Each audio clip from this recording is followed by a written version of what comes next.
Olá, pessoal, tudo bem? Vamos hoje fazer um apanhado sobre como que a gente faz um TCC do zero.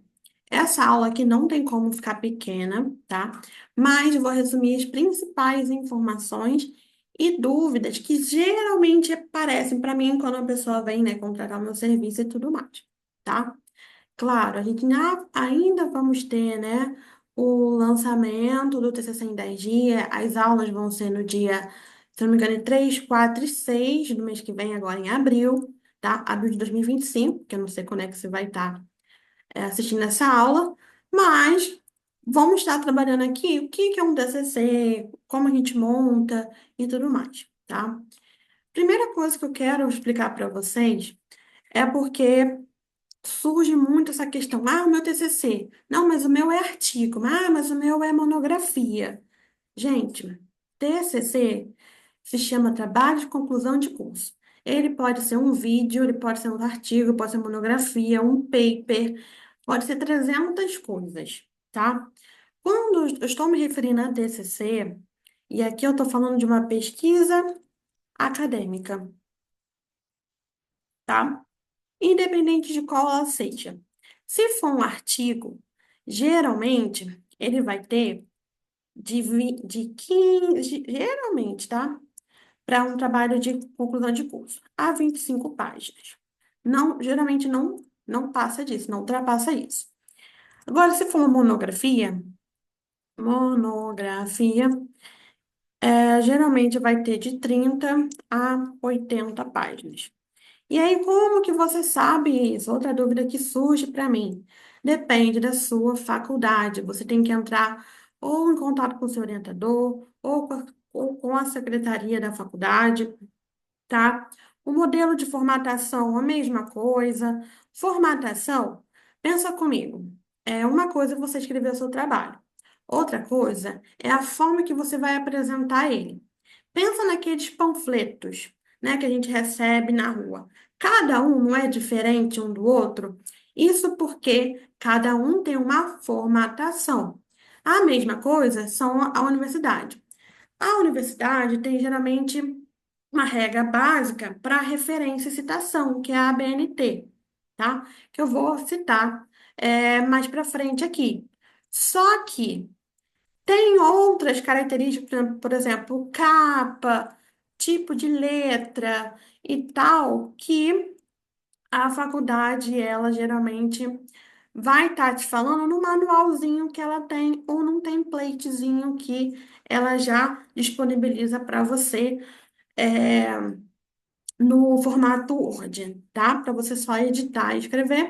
E tem gente que usa até um aplicativo de faculdade que usa agora um aplicativo chamado Overleaf, que é basicamente para você ir escrevendo nele, que ele já dá a formatação correta de acordo com o que a faculdade pede, tá? Então, essas são considerações iniciais para você. Independente de qualquer coisa, vocês vão precisar eu quero botar para cá, de um tema, tá? Isabela, como que eu decido o meu tema? Uma das questões que aparece para mim e erros são: vocês querem fazer várias coisas em um trabalho só, tá? Ou vocês não conseguem delimitar o máximo possível. Vocês podem achar que 15 páginas, 30 páginas é muita coisa. Não é. É muito pouco, tá? Principalmente em artigo. Então, vocês têm que ser bem focado no que vocês vão escrever. Mas vamos dizer que você não tem um tema nenhum. Você pode procurar pensar qual matéria da faculdade você gosta, um assunto que você gosta. E aí você vem aqui no Google Acadêmico, joga esse assunto e vai aparecer vários artigos sobre ele, tá? Vários trabalhos, não só artigos, sobre essa temática. E aí você vai abrindo, dando uma olhadinha, não precisa ler tudo, você vai dar uma olhadinha e vai conseguir identificar mais, de forma mais fechadinha, o que você quer escrever, tá? Então, outra forma de você escolher um tema é, por exemplo, o chat GPT.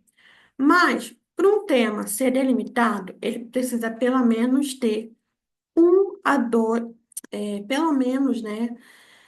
Um, óbvio, mas no ideal, assim, de dois a mais definições que eu estou falando aqui, que eu vou falar agora. Só que, se você está fazendo uma revisão bibliográfica de literatura, às vezes não é possível você delimitar de acordo com tudo que eu vou falar aqui, mas dá para você delimitar duas coisas, tá? Um conceito, tá? Um conceito, um lapso temporal, lapso espacial, e pessoa.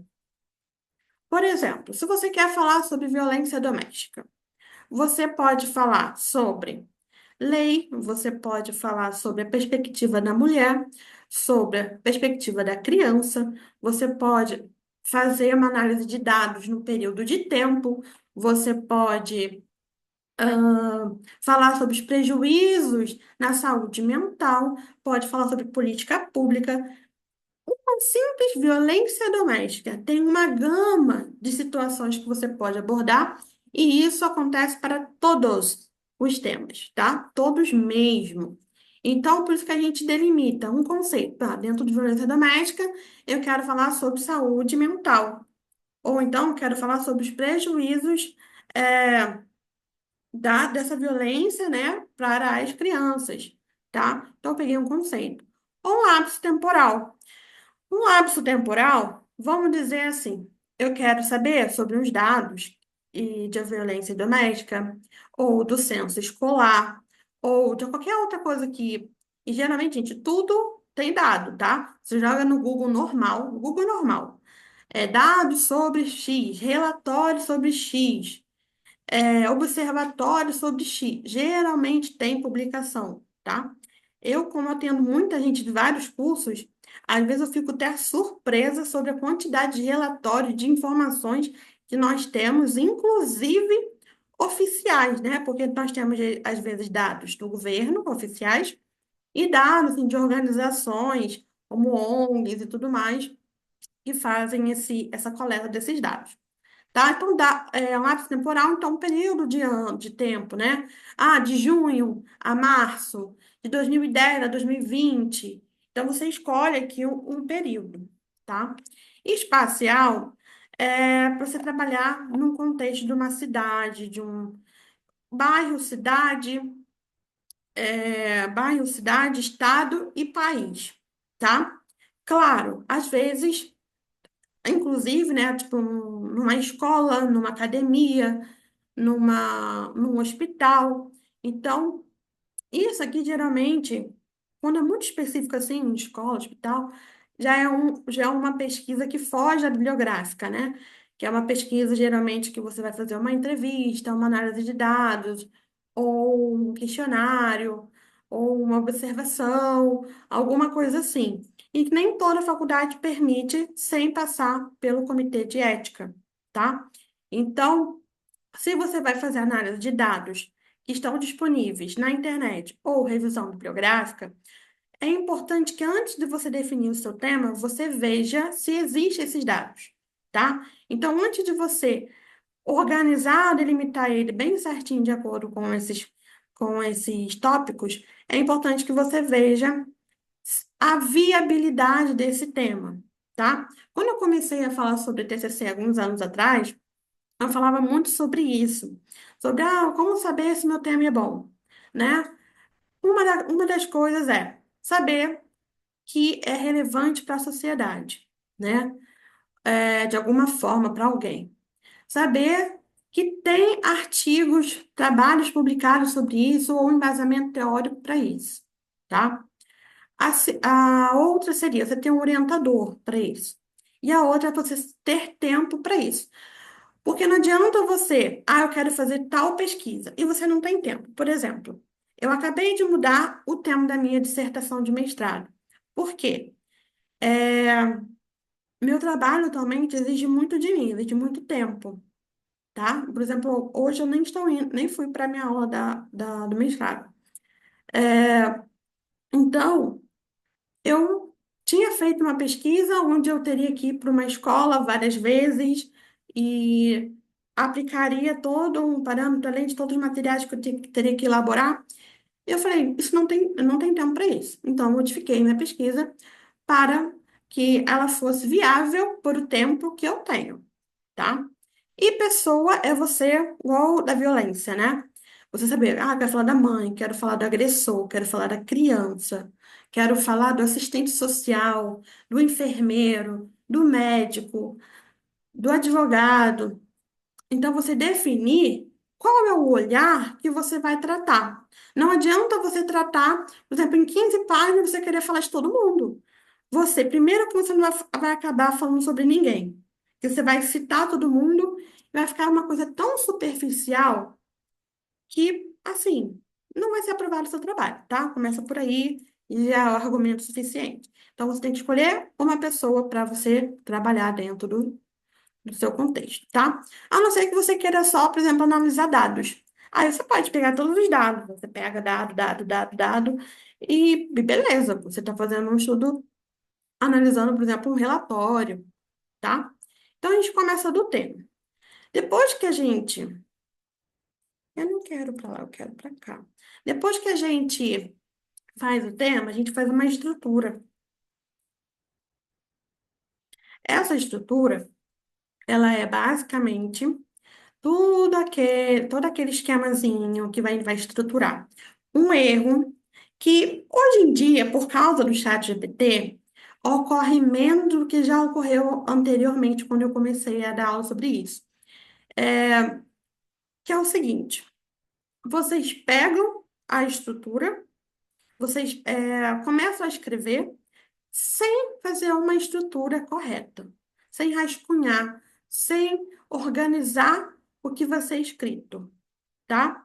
Não sei se algum de vocês já pesquisou, já quis saber como é que a pessoa faz um livro, escreve um livro. Ninguém senta e escreve. E nunca um livro não é lapidado, né? Seja relido e organizado as ideias. Né? A gente tem um termo em inglês que eu não sei como passar para português, que é o brainstorm. É você colocar lá todas as ideias. E além desse brainstorm, que é algo assim mais, como posso dizer, informal, a gente tem a estrutura base, né, de uma pesquisa, que é você definir qual é o problema da sua pesquisa, que é a pergunta bem específica, levando em consideração os conceitozinhos ali do tema, né? O objetivo geral. Então, o objetivo é transformar esse problema numa frase analítica. Então, por exemplo, analisar tal coisa, compreender tal coisa, identificar tal coisa, né? Objetivo geral, específicos. O que são específicos? Você vai esmiuçar o seu objetivo geral em 3 a 5. Não é criar outros objetivos gerais. Isso é um erro muito comum, inclusive agora com o ChatGPT. Inclusive, e também, porque o ChatGPT, quando você pede, me dá um objetivo, ele vai te dar, cada objetivo que ele te dá é como se cada um deles pudesse ser uma pesquisa em si, tá? E os específicos são etapas, é você esmiuçar o geral, tá? Então, você pega o geral, divide em 3 a 5 específicos, geralmente 3, que geralmente também vão ser, né, os seus capítulos ou os seus tópicos, tá? É, específico, justificativa, justificativa, o motivo que leva a você escrever sobre essa pesquisa, que pode ser uma justificativa pessoal, uma acadêmica, uma social, tá? Uma justificativa, você geralmente tem hipóteses, nem toda, principalmente se for bibliográfica, não tem hipóteses. Hipóteses são possíveis respostas. Mas tem professor que pede. Então você vai, para aquele meu problema, qual é a possível resposta que eu tenho? Isso é uma hipótese, tá? E geralmente você pode trabalhar com uma positiva e uma negativa, tá bom? E É uma hipótese e a metodologia. A metodologia, ela é cara, se não é o mais importante, é um dos mais importantes da sua pesquisa, que é ela que vai ditar o que que você vai escrever, como que você vai fazer e tudo mais. A metodologia, se você não estiver fazendo uma revisão sistemática, que é a revisão mais minuciosa, tá? Já vou chegar lá. Ela pode ser modificada ao longo do processo, principalmente se você não fez muito bem aquela pesquisa original e está com pressa, tá? Porque vamos dizer assim, você vai escrever, olha, eu vou fazer uma pesquisa, um questionário, aí você vai descrever todo lá o passo a passo do questionário, e a metodologia, gente, precisa ser rica em detalhes. É você dizer o primeiro passo que você fez até o último, o aplicativo, a hora, o dia, a data, a pessoa que você utilizou, tá? É ser muito específico mesmo, tá bom? Então, por exemplo, se você vai modificar, ou se no meio da pesquisa você acabou fazendo outra coisa, você tem que ir lá na metodologia e acrescentar essa modificação, tá? Por que que eu falei que a sistemática não? A sistemática, gente, nós temos três tipos de revisão de literatura, que obviamente eu não vou me debruçar aqui, mas vou te explicar bem rapidamente, que nós temos a narrativa, que é qualquer texto eu uso, tá? A integrativa, eu tenho que seguir a metodologia, mas eu posso acrescentar outra coisa. Na metodologia sistemática, eu só posso utilizar textos que me resultaram a partir da minha metodologia. Então, você define muito bem todos os critérios, todas as palavras-chave, os anos, tudo. Aí sim, você vai lá no portal, na base de dados, né? No Google Acadêmico nem é utilizado na revisão sistemática, tá? Mas na BVS, na PubMed, portal de periódico da CAPES, aí você utiliza aquilo exatamente descrito na sua metodologia, tá bom? Além desses tópicos aqui, é interessante na estrutura que você faz aquele brainstorm que eu comentei, né? Você dá uma geral, pô, naquele capítulo eu vou falar isso, sobre aquilo outro, sobre aquilo outro, tá?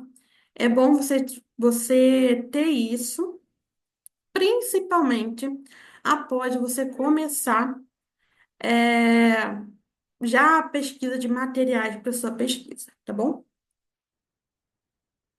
Como a gente está falando de não estou focando em nenhum tipo de pesquisa, eu quero explicar para vocês, não existe um tipo único de pesquisa. Eu vou listar para vocês, e, gente, geralmente eu tenho aula disso no meu curso, eu tenho aula disso aqui, eu acho que, ou se não é nesse perfil, no outro YouTube, sobre isso. Tem um post no meu Instagram, tá? Sobre isso, porque nenhuma pesquisa é igual. Se você busca um artigo no Google Acadêmico, você abre três, quatro, cinco, você vai ver que cada um tem uma estrutura. Depois de um tempo, você vai conseguir enxergar que as estruturas, às vezes, elas se repetem, tá? Então, nós temos a primeira, que é a mais basicona, que é dividida em capítulos, tá? Introdução. Aí lembra dos objetivos específicos são capítulos? Então, capítulo um, capítulo 2, capítulo 3, cada um referente a um objetivo, e geralmente vai ser o como?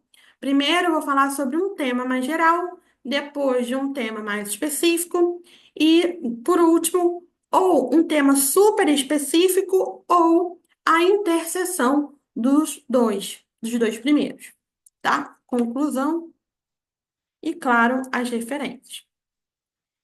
Esse é um modelo. Outro modelo, segundo, muito usado, Na área da saúde, introdução, metodologia. Ah, Isabela, uma coisa que eu não comentei. No primeiro, você não citou a metodologia. Então, quer dizer que não tem? Não. Quer dizer que está dentro da introdução, tá bom? Metodologia, resultado e discussão, conclusão, referências. Geralmente, esse modelinho aqui é aquele artigo que você abre e tem uma. Se for uma revisão bibliográfica, vai ter um quadro, né, com o nome do autor, do objetivo, nananã. Se é um questionário, vai ter os gráficos. Se é a construção de um protótipo, uma pesquisa em laboratório, vai ter lá os gráficos, os dados, as fotos, tá? Porque isso é o quê? O resultado. É o resultado do quê? Da metodologia, tá bom? E a discussão é a comparação dos seus resultados com pesquisas semelhantes ou com coisas, né, que possam trazer o motivo desses achados. A terceira é muito semelhante, mas ela vai ter introdução, referencial teórico, metodologia, resultado, discussão, conclusão e referência. A parte que vocês estão vendo diferente aqui é o quê? É a parte do referencial teórico. Ah, mas o que que mudou? Vamos lá. Não quer dizer também que nos outros não tenham, tá? O que eu quero dizer com essa parte aqui separada é que eu separei uma parte onde eu vou explicar com mais detalhes conceitos essenciais para a minha pesquisa. Vamos dizer, vou dar um exemplo, que você é, vai explicar uma, ou relatar um caso seu dentro de uma escola, né? Você lá. E aí você vai trazer ali, por exemplo, vou explicar sobre os teóricos que baseiam o que eu encontrei. Por exemplo, Paulo Freire, Vygotsky, Piaget, tá? Ah, na educação ambiental, vou falar sobre fulano, ciclano, beltrano, e por aí vai. Então, todo tema tem uma pessoa que já falou sobre aquilo.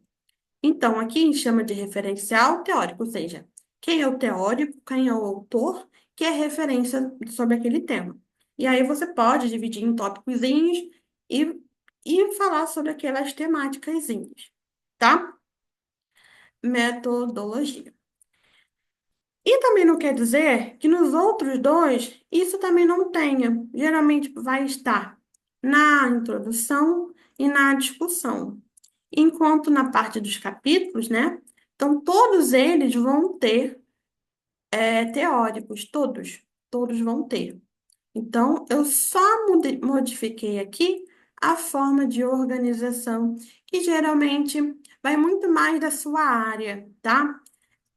Pessoal de humanas, geralmente humanas, direito, linguagem, utiliza esse modelo aqui. Pessoal de saúde, geralmente tecnologia, geralmente usa esses dois aqui. Porém, não é uma questão absoluta, tá? Isso é uma questão, assim, do que o seu professor pede, do que a sua faculdade pede, tá bom? Qualquer um dos dois é certeiro e também de acordo com a sua metodologia. Por exemplo, se você vai fazer uma revisão sistemática, às vezes não faz sentido, quer dizer, não faz nenhum sentido você fazer dessa forma aqui, em capítulos. Você tem que, o ideal é fazer nesse sentido aqui. Agora, se você vai fazer análise de dados de um relatório, talvez é interessante você fazer na forma de capítulos, tá? Então, vai muito também da faculdade e da metodologia que você adquiriu. E aí, Isabela, como que eu vou fazer? Primeiro, veja com seu orientador de faculdade. Segundo, se você não tem, aí você saiba que, independente de qual modelo que você escolher, a sua pesquisa, e se ele, precisa que você mude para tal formato. Você não perdeu nada, tá? Você só vai modificar a ordem. Por exemplo, capítulo um, capítulo 2. Provavelmente, capítulo um, capítulo 2 seria o quê? Referencial teórico. E o capítulo 3, que geralmente é a interseção dos dois e a análise, é resultado. Resultado junto com a discussão. Pronto. Modificou o quê? Só a organização do seu trabalho, tá bom? Mas a pesquisa em si, não. Por isso que eu sempre peço meus alunos, inclusive, desde a metodologia, desde a introdução, vocês já seguirem um panorama, uma metodologia certinha para as referências que vocês vão utilizar, tá? E aí, a gente entra aqui, eu vou explicar para vocês, vou ter que botar aqui de novo, sobre, basicamente, sobre cada um, tá? Introdução é a parte que você vai explicar, introduzir o seu trabalho, tá? É onde você vai trazer uma contextualização. Geralmente tem de uma meia a 2 páginas.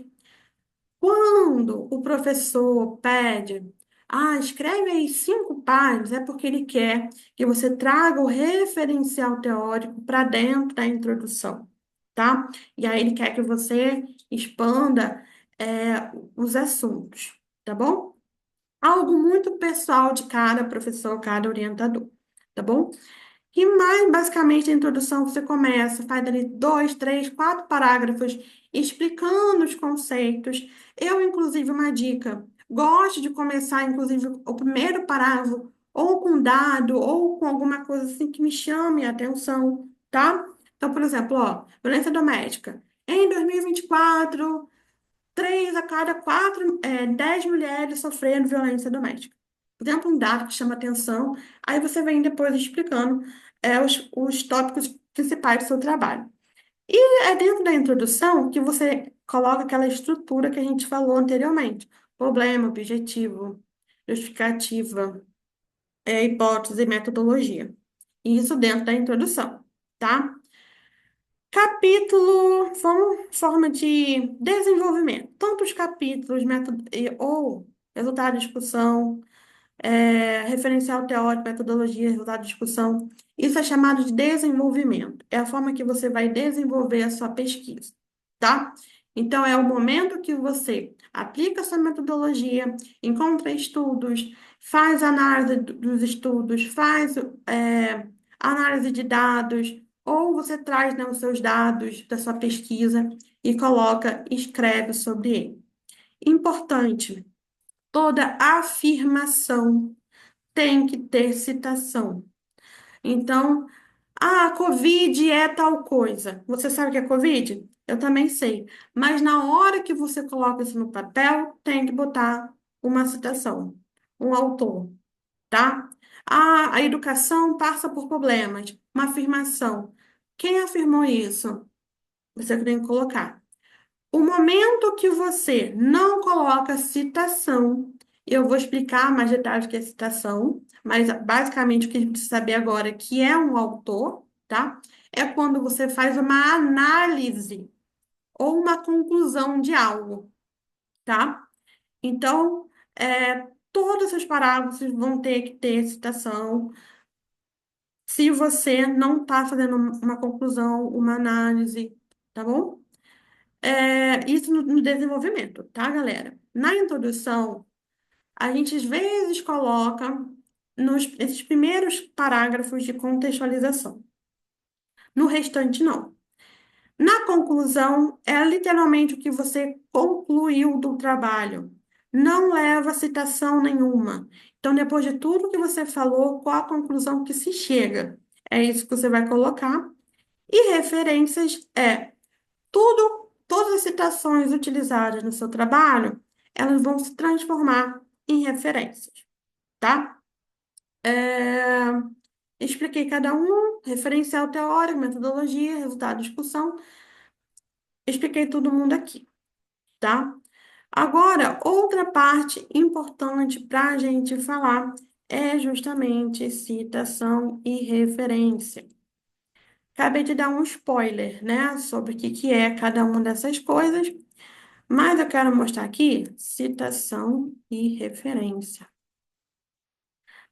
De acordo com a ABNT, a gente vai ter três tipos de citações, tá? Citação direta, que é a citação,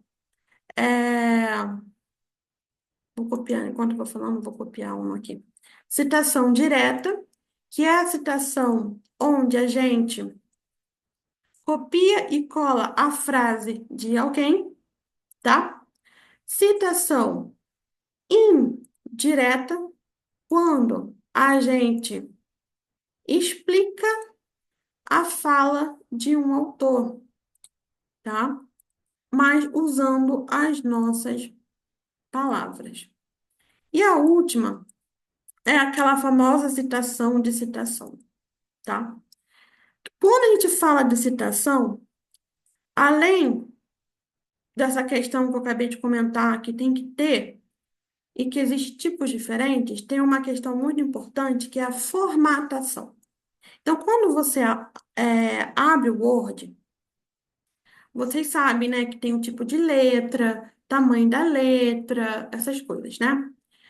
Lembra que a citação direta, ela é o copia e cola? Então, vamos dizer que você lê uma frase e você, caraca, é essa frase aqui que eu quero utilizar. Então, você vai copiar aquela frase e vai colar no seu texto.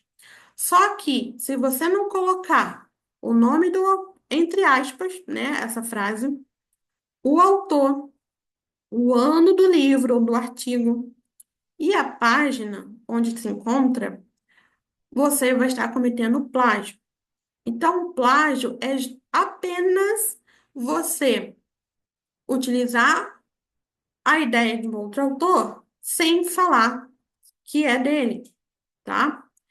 Quando ela é menor de 3 linhas, a gente chama de direta curta e ela fica dentro do seu texto, do seu parágrafo, apenas separada por aspas, tá? Se ela for grandona e tiver mais de 3 linhas, você precisa fazer um parágrafo extra só com essa citação e você vai diminuir a letra para o tamanho de 10, tá? E vai fazer um recuo. Então, você vai recuar o parágrafo todo para 4 centímetros. Eu vou mostrar depois ali na prática como faz.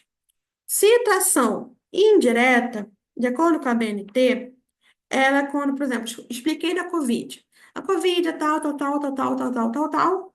No final do parágrafo, eu vou lá e coloco Fiocruz 2020, porque eu peguei essa ideia lá da Fiocruz, tá? Mesma coisa aqui. Se eu falar, porque a educação, ela precisa ser crítica, transformadora, nananã. Aí, quem é o autor que fala sobre isso? Fui eu que inventei? Não, Paulo Freire. Então, eu vou botar Freire, vírgula, o ano da obra dele, 1996, tá? Então, ou posso botar no final, ou posso falar, segundo Freire, 1996, a educação precisa ser. Isso é indireta. Quando eu explico algo com as minhas palavras, mas que foi produzido por outro autor.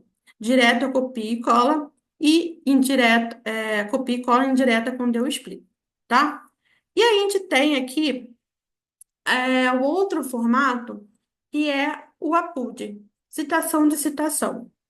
A citação, gente, é aquilo que está lá no texto, tá? Referência é quando a gente coloca lá no final a lista de referências, que é vamos dizer assim, a citação completa, com todas as informações, tá? Então, aqui, nós vamos ter o nome do autor, vamos dizer que isso aqui é muito comum até hoje. E os professores não gostam, sempre você busque utilizar o texto original ou o texto ou outro texto, tá? Mas você gostou muito desse autor, você não conseguiu encontrar a obra desse autor, você vai fazer o APUD, colocar aqui Holanda et al. 2015. Então, você vai fazer o seguinte: peguei esse autor que está sendo citado dentro lá do texto. Gostei muito dessa parte aqui. Vou colocar APUD. Qual é a tradução de APUD? Citado por. Então, Minkler, 1985, citado por Holanda et al. 2015. Qual é o texto que eu tenho acesso? É o Holanda. Então, eu fico com o autor que foi citado, APUD, o autor que eu tenho, é, o autor que eu tenho o texto. Outra dica, se você não conseguiu entender isso, o autor mais velho fica na frente, o autor mais novo fica depois. Porque não tem como o autor de 1985 citar um de 2015, até porque não existia o texto de 2015, tá? E aí, quando eu falo assim para vocês, meus alunos, assim, guarda todas as referências, todos os links, tudo que você utilizou, tá? Galera, porque no final você tem que fazer uma lista completa. Você vai ter que colocar ó, Holanda et al. 2015, certo? Você vai ter que colocar Holanda, tananana, e o nome de todos os autores, ou et al. O título, aqui no caso é um artigo.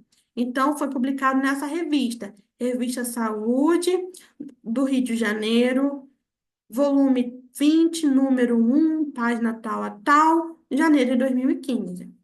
Aí aqui ele botou disponível em, que é o DOI, ou site, e o acesso em, que é o dia que ele acessou esse estudo, tá?